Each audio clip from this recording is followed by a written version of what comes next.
That's our stories. Welcome to a world where real stories sounds like a movie script. You think you know what a toxic workplace is? Imagine sitting next to a devil in heels who smiles in your face while slowly tightening a noose around your neck. She thought I would be her next victim, a silent punching bag, but she didn't know I play dirty too. Listen closely, because this isn't just a story about office politics. This is a survival chronicle where the loser loses their mind. I'm shaking. My hands are literally trembling as I type this out, holding my phone with a grip so tight my knuckles are turning white. I'm sitting in my car, parked 3 blocks away from the glass skyscraper that used to be my personal hell.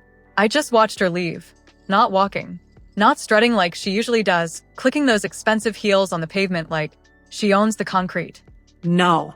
She was being escorted by 2 security guards, holding a cardboard box, mascara running down her cheeks, looking like a cornered animal. It's over. Finally. But the adrenaline isn't fading. If anything, it's spiking. Because no one knows what I did to make that happen. No one knows the absolute psychological warfare I had to engage in just to survive the last 6 months. They think she just snapped. They think she lost it. They have no idea that I was the one who pushed her over the edge. And I don't regret a single second of it. Let me take you back to the beginning. Before the sabotage. Before the gaslighting. Before I realized that evil doesn't always look like a monster. Sometimes it looks like a gorgeous woman with a perfect blowout and a smile that doesn't quite reach her dead, cold eyes. My name is Sarah. I'm 26, ambitious, and until recently, incredibly naive. I landed a job at Apex Media. I won't say the real name because I signed an NDA that's thicker than a Bible, but let's just call it Apex. It's one of those high-end marketing firms in the city where everyone looks like they walked out of a fashion magazine and the air conditioning smells like ambition and expensive perfume. Getting this job was supposed to be my big break. I grew up poor. Heating water on the stove to take a bath, poor. So walking into that lobby on my first day, seeing the marble floors and the sleek reception desk, I felt like I had won the lottery. I was hungry. I was ready to work 80 hours a week if that's what it took. I was assigned to the elite client division.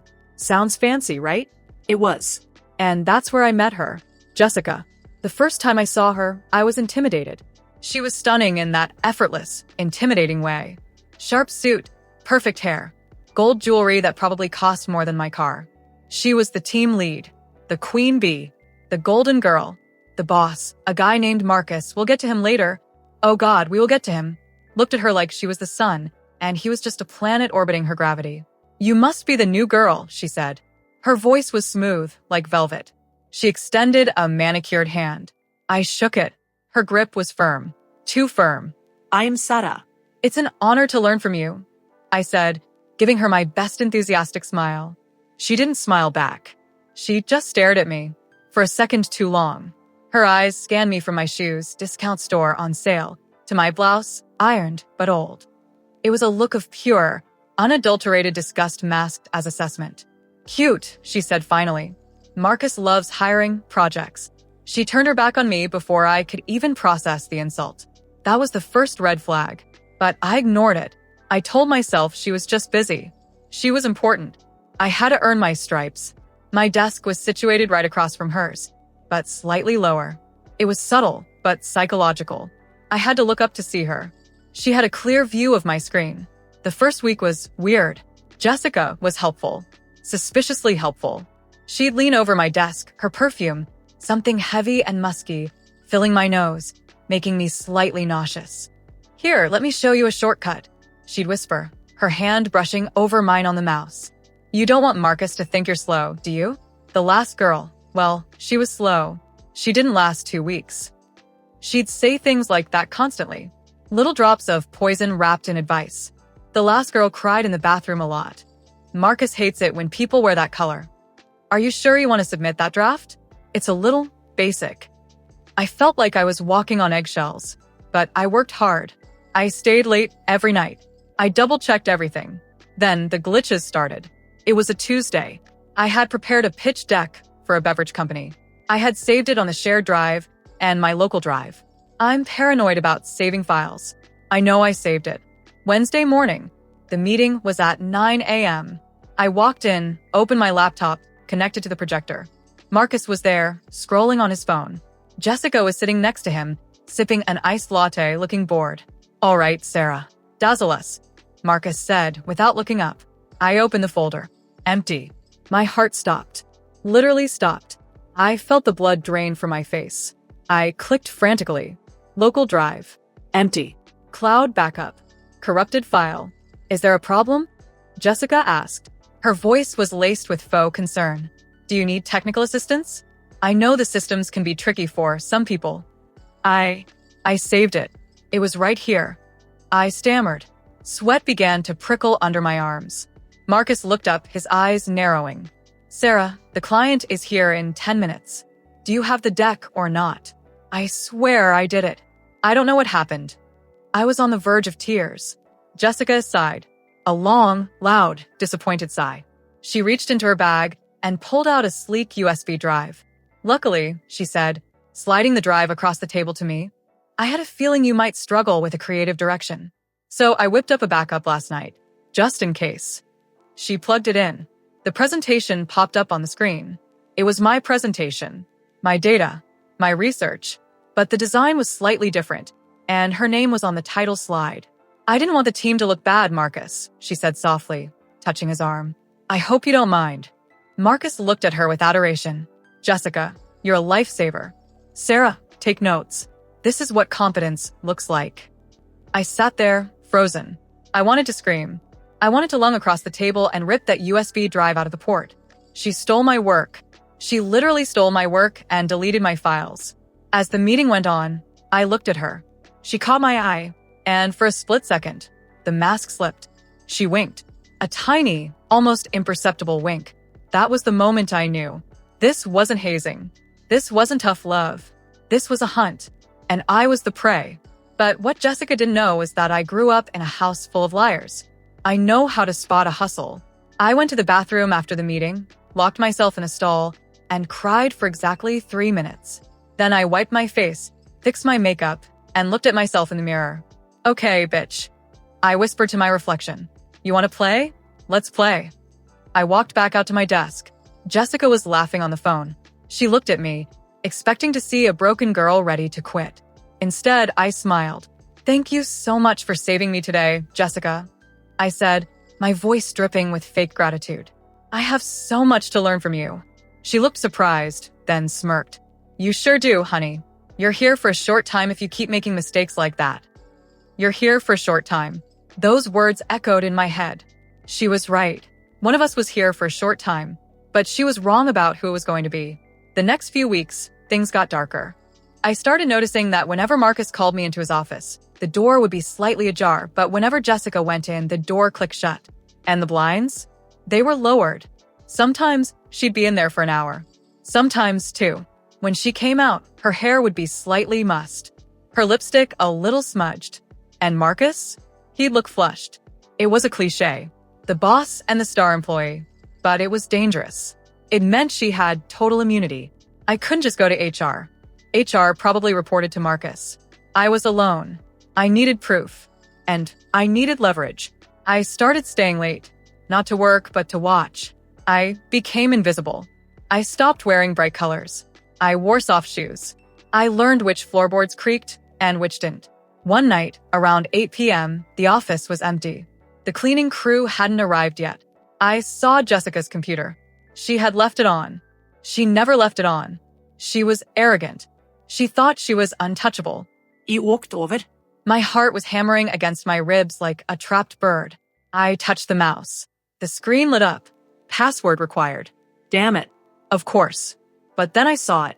A sticky note stuck to the bottom of her stapler. Who does that? Arrogant people. People who think no one would dare snoop. Jessem_1990. I typed it in. Access granted. I didn't have much time. I went straight to her emails. Nothing suspicious in the inbox. Just work. But then I checked the drafts folder. Why do people always hide their secrets in drafts? There was one email. No subject. Addressed to a competitor firm. My hands shook as I opened it. Attached were PDF files. Client lists. Bid strategies. Pricing models. She wasn't just sleeping with the boss. She was selling him out. She was a corporate spy. Or she was planning to jump ship and take the kingdom with her. I heard the elevator ding. Someone was coming up. I frantically pulled out my phone and took pictures of the screen. 1, 2, 3. The footsteps were getting closer. High heels. It was her. She must have forgotten something. I couldn't log out. If I logged out, she'd know someone touched it. I had to leave it exactly as it was. I dove under her desk. The space was tiny. It smelled like dust and her overpowering perfume. I curled into a ball, holding my breath. She walked in. I saw her shoes, red stilettos, stop right next to my face. Just a thin piece of wood separated me from being caught. If she found me here, under her desk, it was over. I'd be fired. Maybe sued. She sat down. The chair creaked above me. She typed something. Then she picked up her phone. "Hey, baby," she said. Her voice was different. Husker. "Yeah, I'm at the office." "No, that little rat Sarah is gone. She's clueless. I'm going to frame her for the leak next week." "Yeah, it'll be perfect. Marcus will fire her, and I'll get her salary added to my bonus." I covered my mouth with both hands to stop the gasp. She wasn't just trying to get me fired. She was planning to frame me for her crimes. "I know," she laughed. "She's so pathetic. She actually thanked me today. Can you believe it? God, I almost feel bad." Almost. She spun the chair. Her heel missed my fingers by an inch. "All right, I'm sending the files now. Make sure the transfer hits my offshore account by morning. I'm done with this place." She stood up. "Bye." She grabbed her purse and walked out. I stayed under that desk for 10 minutes after she left, shaking so hard my teeth rattled. I had the photos, but photos of a screen aren't enough. I needed more.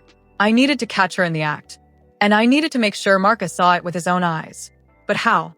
She had the boss wrapped around her finger. She had the access. She had the plan. I was just the temp, the project. But she made one mistake. She told me her timeline. Next week. I had 7 days. 7 days to set a trap that would not only clear my name but destroy hers so thoroughly she'd never work in this town again. I crawled out from under the desk. The office was dark, illuminated only by the city lights outside. I looked at her empty chair. "You're right, Jessica," I whispered. "You're here for a short time." I went back to my computer. I didn't work on the marketing pitch. I started writing code. See, what Jessica didn't know, what wasn't on my resume, was that before I got into marketing, I spent 2 years dating a guy who was a paranoid white hat hacker. I picked up a few tricks. I was going to install a keylogger, but not on her computer. That's illegal and traceable. No. I was going to create a honeypot, a fake folder on the shared drive that looked like the holy grail of confidential data. I'd label it Marcus_personal_financials. She wouldn't be able to resist. And when she opened it, it wouldn't just open a file. It would trigger a script that would broadcast her screen to every monitor in the office, including the giant 80-inch screen in the conference room. But I had to time it perfectly. The next Monday was the all-hands meeting.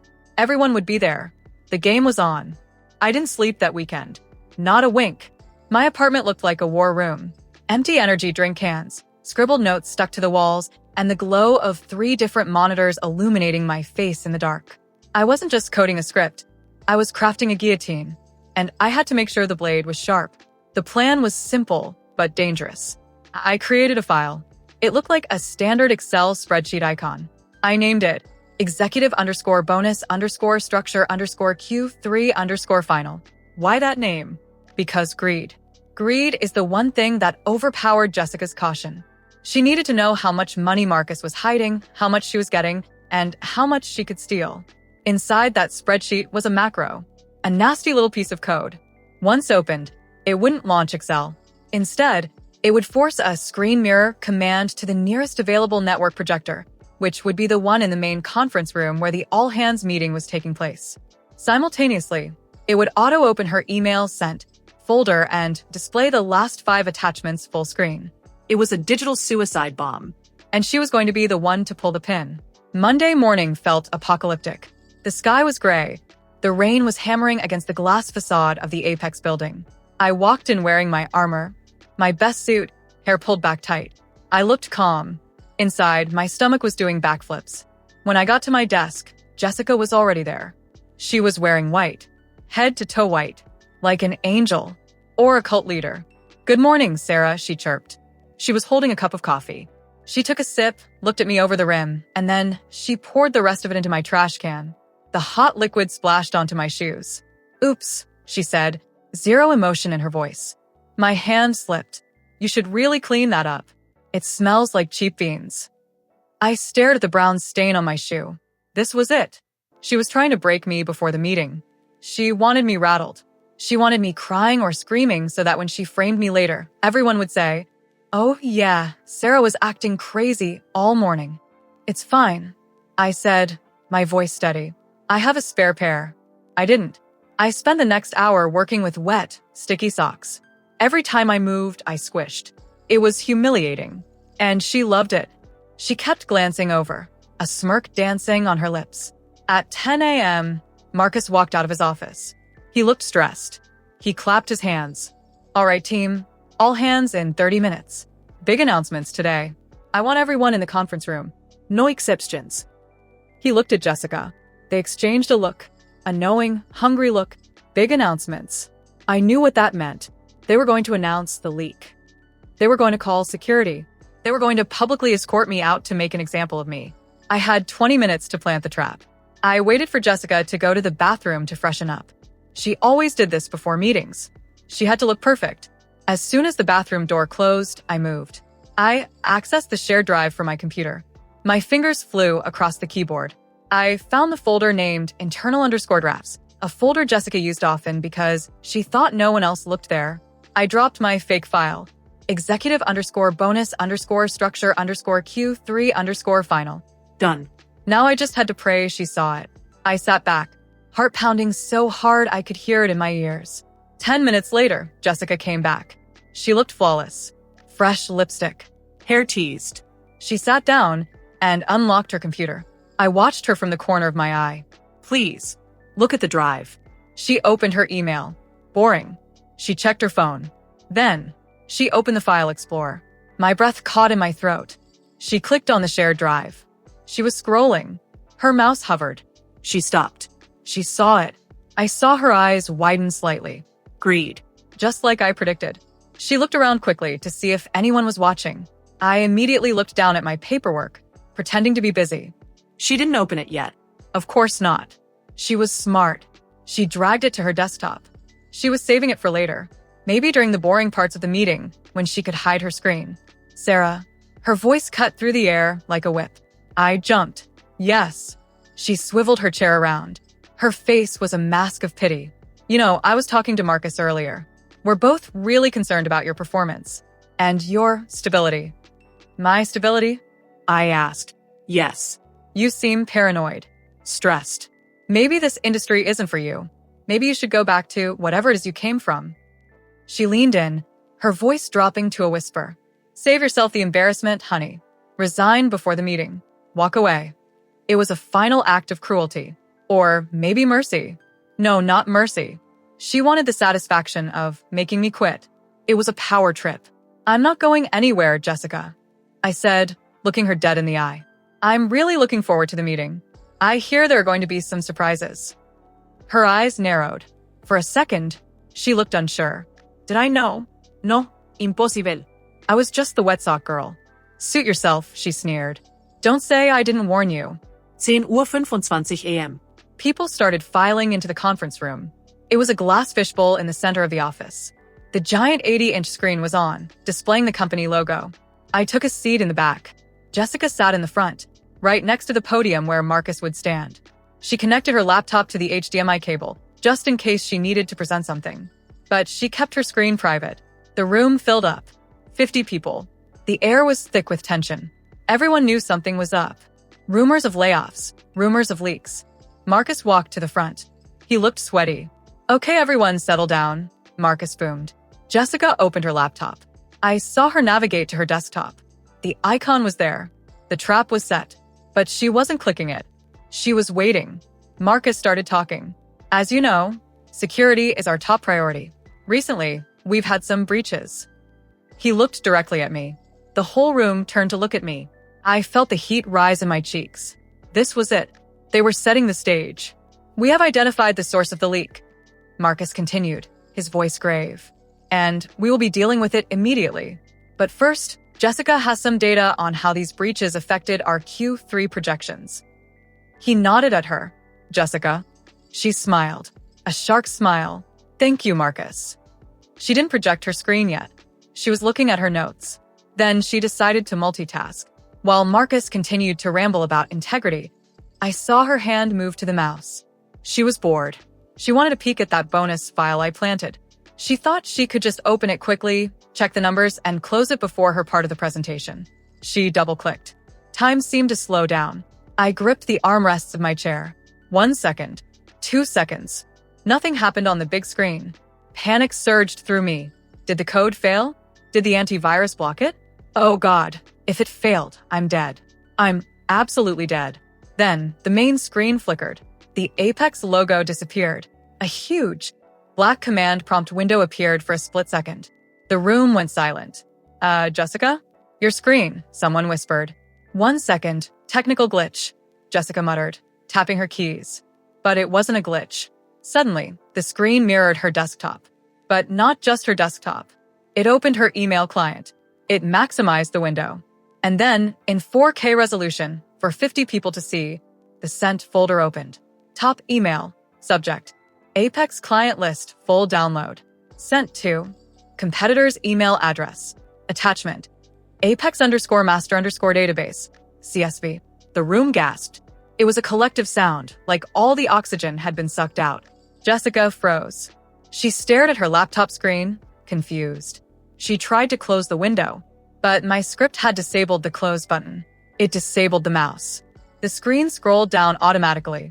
Second email, subject, Marcus banking info.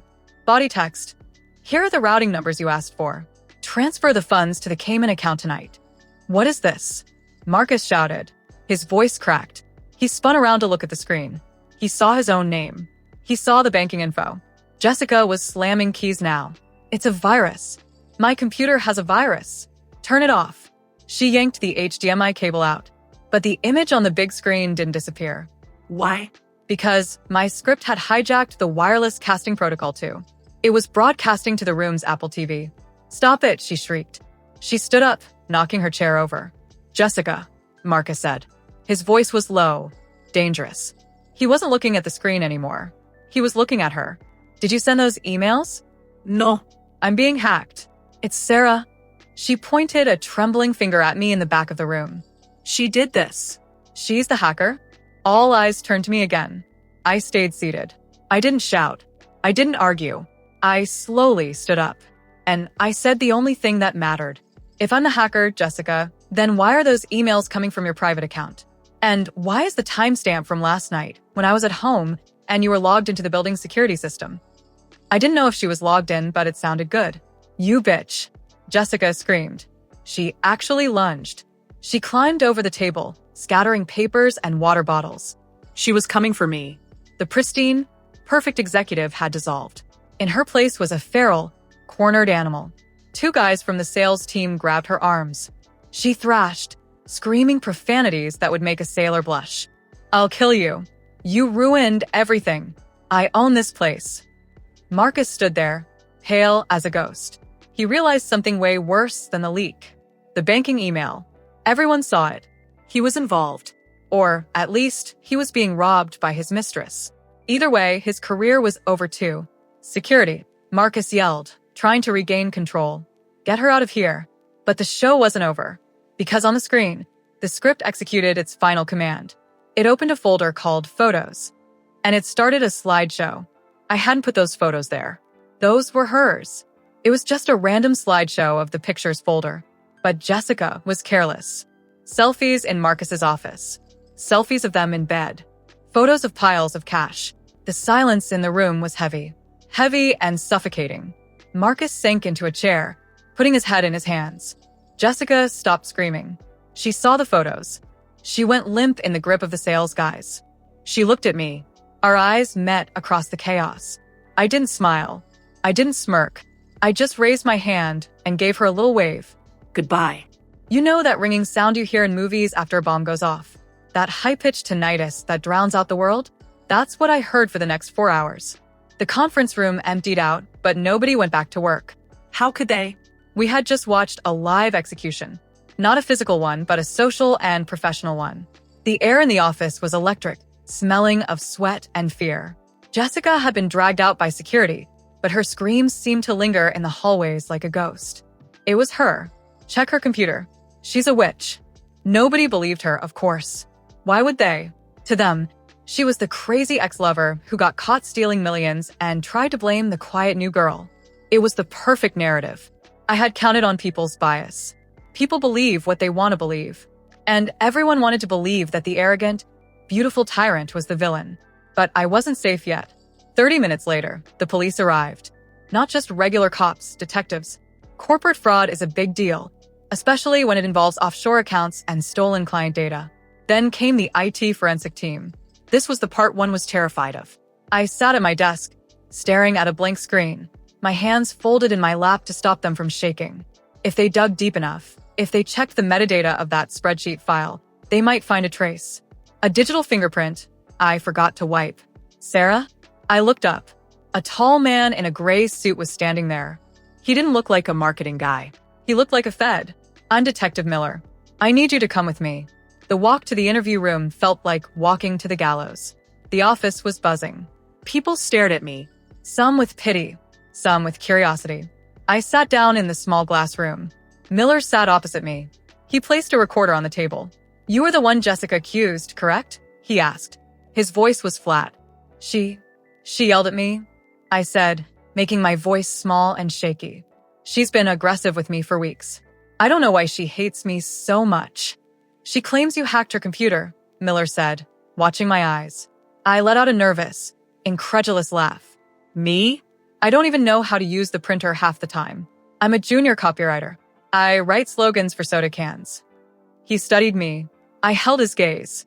This was the performance of my life. If I blinked, if I looked guilty, I was going to jail. Hacking is a felony. The IT guys are looking at the server now, he said. It seems like a script was executed. Very sophisticated stuff. My heart hammered against my ribs. Sophisticated. That was bad. That meant they knew it wasn't an accident. I don't know what a script is. I lied.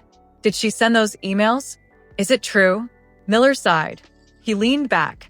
It looks like the emails came from her logged-in session. The photos. Well, those were definitely on her hard drive. It's a pretty open and shut case of self-sabotage or a breakdown. Unless she can prove someone else had physical access to her machine. Physical access. That was the key. I sit across from her. I offered helpfully. She never lets anyone touch her laptop. She takes it to the bathroom with her. She's paranoid. Miller nodded, writing something down. Okay, you can go, but don't leave town. I walked out of that room feeling like I had just run a marathon. I was lightheaded. I passed Marcus's office on the way back to my desk. The door was open. Boxes were on the floor. Marcus was sitting on the edge of his desk, head in his hands. He looked 10 years older than he did this morning. His tie was undone. Security was standing there, waiting for him to pack his personal items. He looked up and saw me. There was no anger in his eyes, just defeat. Sarah, he rasped. I stopped. Marcus. I didn't know, he whispered. This stealing. I didn't know she was stealing. He was lying. Or maybe he was just in denial. It didn't matter. He was the captain of the ship, and he let a pirate steer. It doesn't matter now, I said softly. I went to my desk, grabbed my bag, and walked out. It was 8 p.m. The office was a crime scene, literally taped off in sections. I needed fresh air. I needed to scream. I walked out of the skyscraper and into the cool night air. The rain had stopped, leaving the pavement slick and black. The city lights reflected in the puddles like shattered neon. I walked to the parking garage. It was an old, concrete structure a block away. It was usually empty by this time. My footsteps echoed on the concrete. Galit, clop. Galit, clop. I reached my car, a modest sedan parked in the corner, under a flickering light. I fumbled for my keys. I just wanted to go home, lock the door, and sleep for a week. Then I saw it. My stomach dropped. On the windshield of my car. It wasn't a ticket. It was a piece of paper, pinned under the wiper blade. I looked around. The garage was empty. Shadows stretched long and dark between the concrete pillars. I approached the car slowly. I pulled a paper out. It was a printout. A photo. It was a grainy, black and white photo taken from a security camera. It showed me crawling out from under Jessica's desk that night last week. The night I got her password. Written across the photo in thick red marker were 3 words: "Game not over." I froze. The blood drained from my face. How? How did she get this? The security cameras were managed by the building, not our company. Unless she had access to the building security too. Or she was sleeping with someone in security. My phone buzzed in my pocket. I jumped, dropping the keys. They clattered loudly on the ground. I picked up the phone. Unknown number. I shouldn't have answered. I really shouldn't have. But I did. "Hello." Silence. Then, a sound that made my skin crawl. Heavy, ragged breathing. And a low, wet laugh. "You think you're smart, Sarah," Jessica's voice whispered. But it sounded wrong. Slurred. Drunk? Or maybe manic. "You think because I got fired I lose? I don't lose. I never lose." "Jessica, stop," I said, trying to sound brave. "The police are looking for you." "The police?" She laughed again. "I'm out on bail, honey. Daddy has good lawyers. But I'm not worried about the court. I'm worried about us. There is no us. Stay away from me. You destroyed my life," she hissed. The playfulness vanished. Her voice dropped to a demonic growl. "You took my career. You took my reputation. You took my money. So now, I'm going to take something of yours." "I have nothing you want," I said, backing up against my car door. "Oh, you have plenty," she said. "I know where you live, Sarah. I know about your sick mother in the nursing home. I know about that little dog you love so much. I know everything." My blood turned to ice. How did she know about my mom? "If you touch them—" "Watch your back, Sarah," she interrupted. "You're not the hunter anymore. Run." The line went dead. I didn't wait. I scrambled into my car, locked the doors, and peeled out of that garage so fast my tires screeched. I drove. I didn't go home. I couldn't go home. If she knew where I lived, my apartment was a trap. I drove onto the highway, merging into traffic, constantly checking my rearview mirror. Every pair of headlights looked like eyes watching me. Every car looked like hers. I realized then that I had made a terrible miscalculation. I treated this like a chess game. I thought if I captured the queen, the game ended. But Jessica wasn't a chess piece. She was a rabid dog, and I had just kicked her out of her cage. I pulled into a motel on the outskirts of a city, a cheap place with neon signs buzzing. I paid cash. I turned off my phone. I sat on the lumpy bed, staring at the door, waiting for it to be kicked in. I looked at the photo again, the one she left on my windshield. "Game not over." I flipped the photo over. There was something written on the back in smaller letters. I squinted to read it under the dim motel lamp. It was an address, 1402 Oak Street. My heart stopped. That wasn't my address. That wasn't my mom's nursing home. That was the address of the old warehouse district, the place where the company stored physical archives. The place where, oh God, the place where I had hidden my own backups. The only physical proof that I was the one who wrote the code. If she found that, not only would I go to jail, but she would be exonerated. She wasn't just coming for revenge. She was coming to clear her name and frame me for everything. She was baiting me. She wanted me to go there. And the terrifying part? I had to go. I had to get there before she did. I grabbed my keys. The night was far from over. Driving to the warehouse district at 2 a.m. in a thunderstorm is something you only do if you have a death wish. Or if you have no choice. I had no choice. The GPS on my phone glowed, casting a sickly blue light on my face. 1402 Oak Street. The district was a graveyard of industry. Empty factories with broken windows that looked like jagged teeth. Streetlights that flickered and buzzed, struggling to stay alive against the storm. There wasn't a soul in sight. Just me, the rain, and the dread sitting heavy in my stomach like a stone.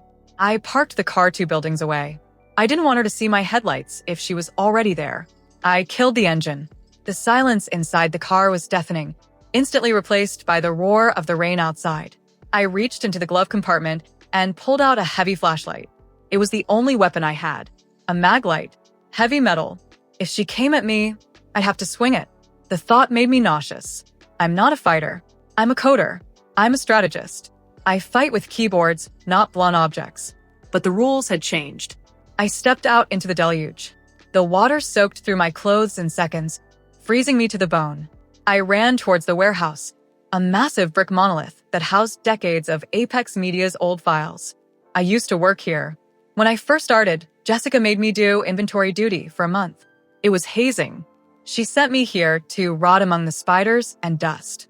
But that hazing was what might save me now, because I knew the code to the side service door, and I knew exactly where I had hidden the USB drive containing the source code of my script. I reached the metal door.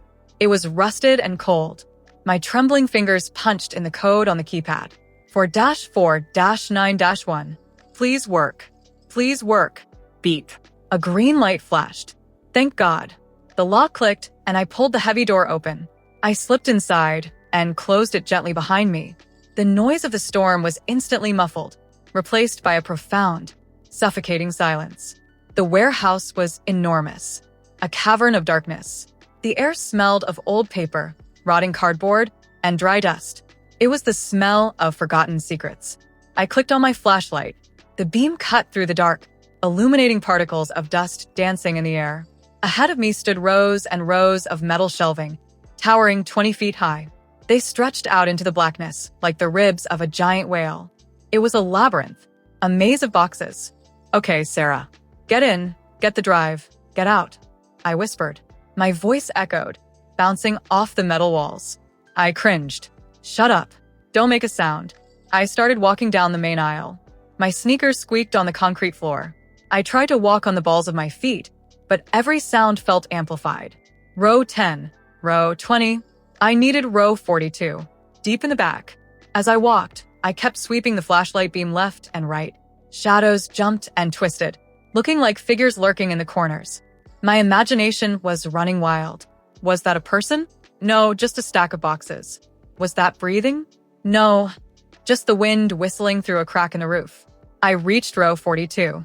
I turned into the narrow aisle. The shelves were packed tight here.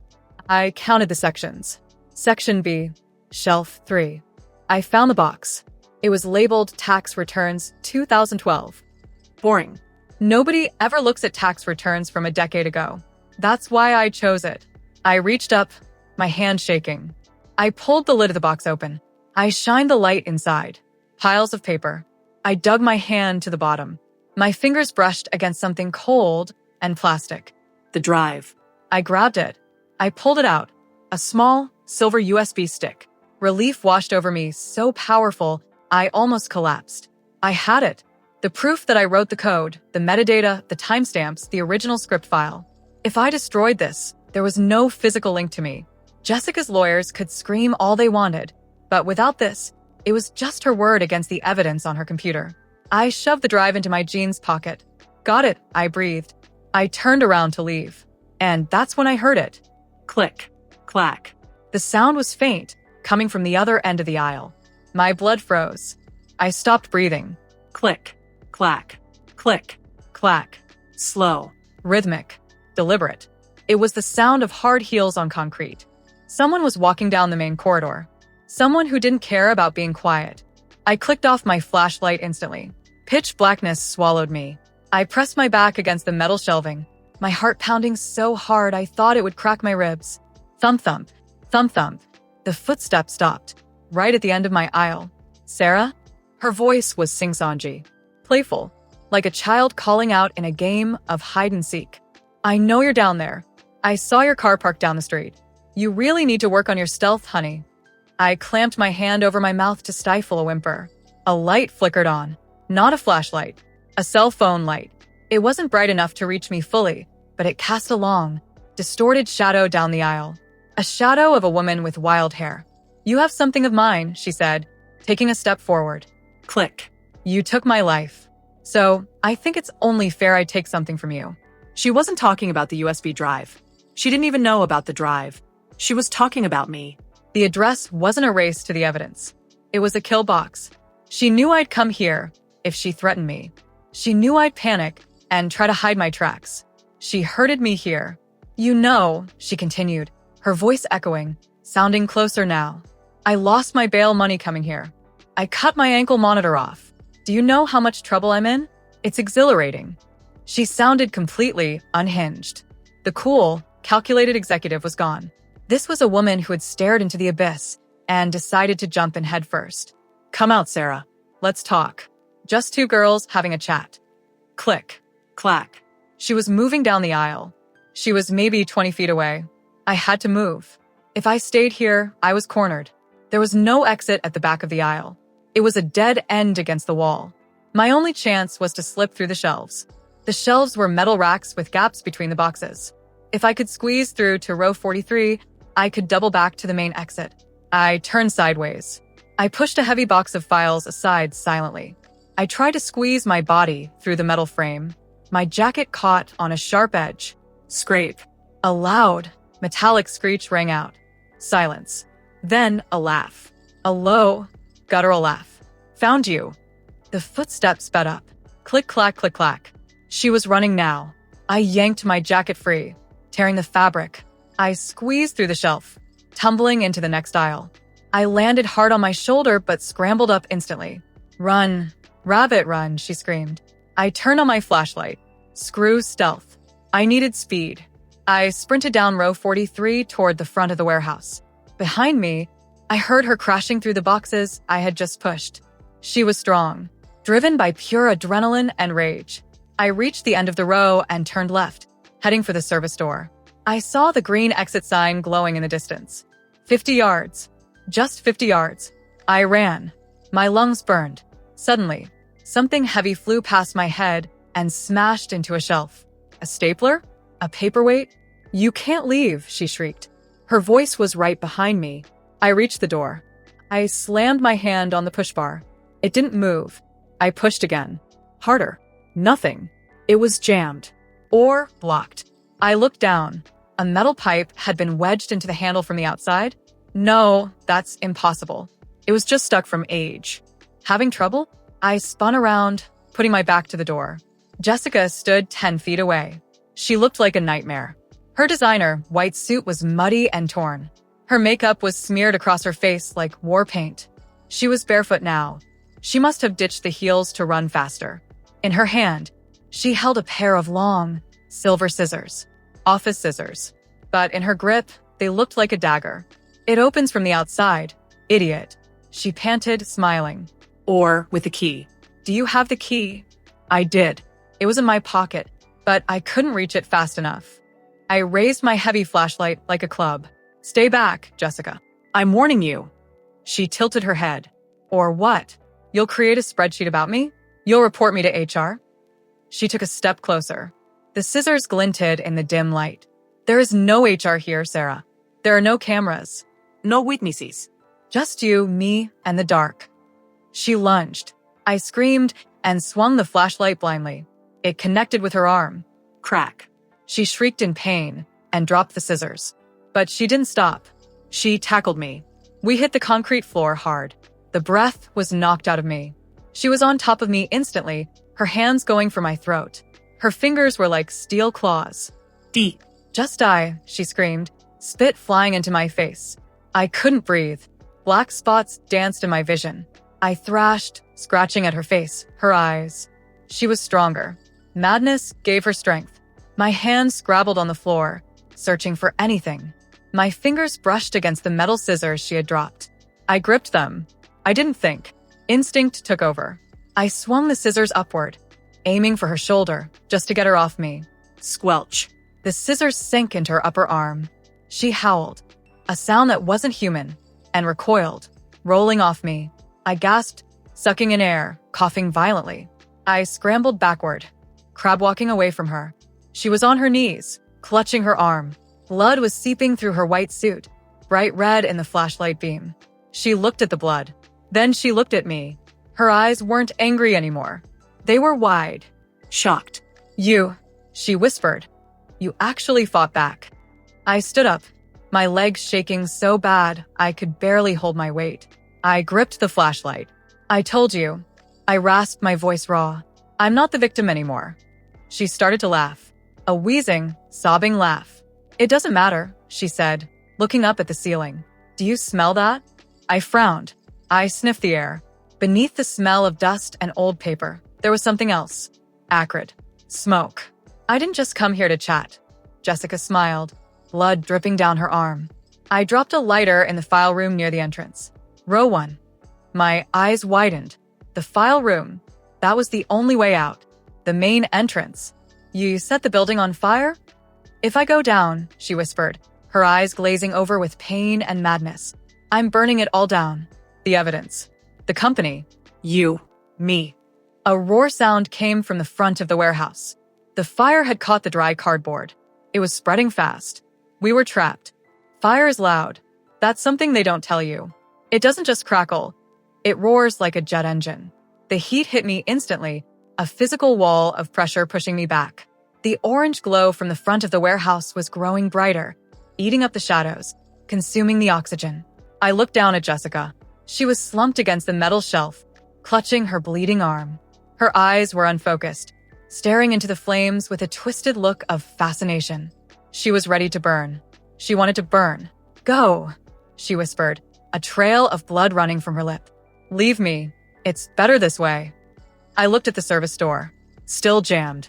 I looked at the fire blocking the main exit. I looked at the high windows along the back wall.